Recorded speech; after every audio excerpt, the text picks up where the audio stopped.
ինչպես եք գնահատում տեղի ունեցողը, դուք բազմաթիվ ուղերձներ հղեցիք նաև եվրոպական կառույցների ղեկավարին, արդյոք արձագանքներ կան թե ոչ։ Արձագանքների մասով չեմ կարող որևիցե բան ասել, որովհետև ինչ որ կա հրապարակայնացվում եմ։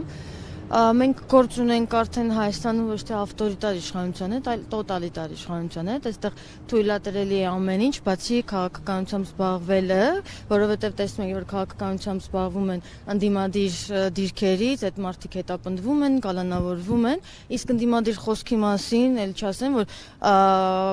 քաղաքական ոդկասթ վարող մարդիկ ընդդիմադիր քննադատության համար ենթարկվում են պատժի, սա ոչ արդարադատության իրականացում է, ոչ այլ ինչ, այլ պարզապես սա պատիժ է ու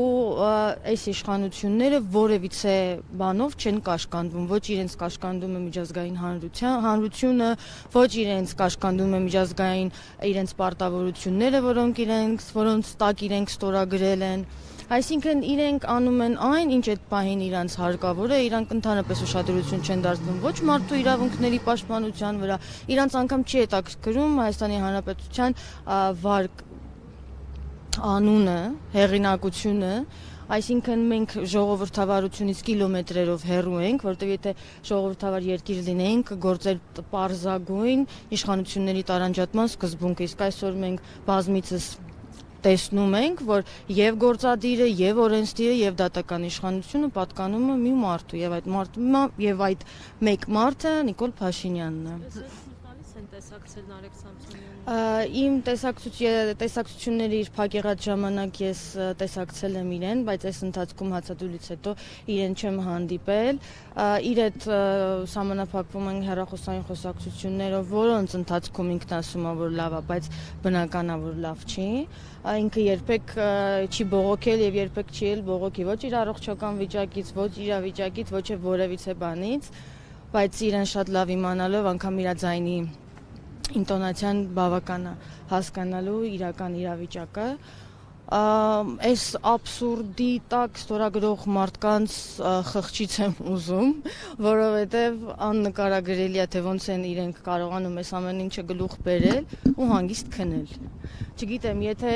միգուցե իրանց ավելի վատ ապագա է սպառնում դրա համար են սրա տակ ստորագրում, չեմ կարող ասել, բայց եթե իրենք ստանձնել են դատական իշխանություն կրողների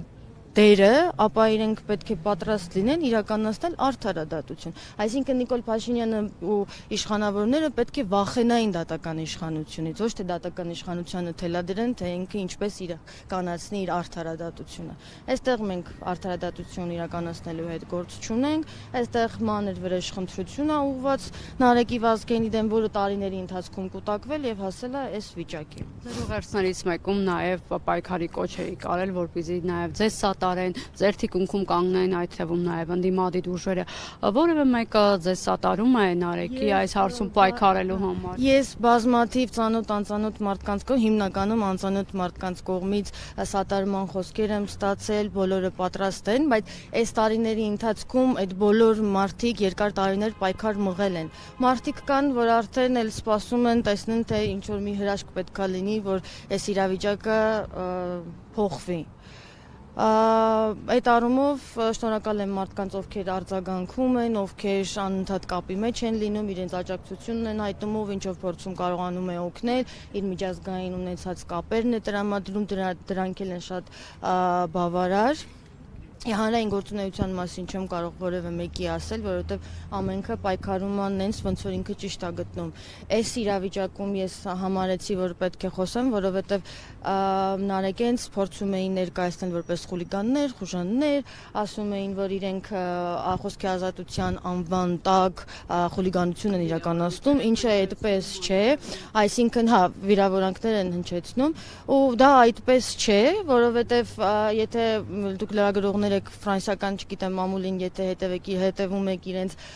պոդկասթներին հետևում եք, այնտեղի քաղաքական պոդկասթներն ուղղակի անհնար է լսել է, որովհետև հայհոյանք, նախադասություն երևի չկա, որ մեջը հայհոյանք չլինի, անգամ ուղղված Մակրոնին կամ իրենց իշխան, բայց այդտեղ որևիցե մեկը քննադատության չի ենթարկվում,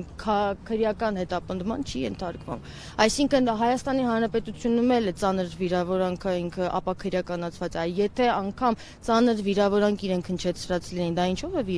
խուլիգանություն։ Խուլիգանություն անում են իշխանավորները, խուլիգանություն անում են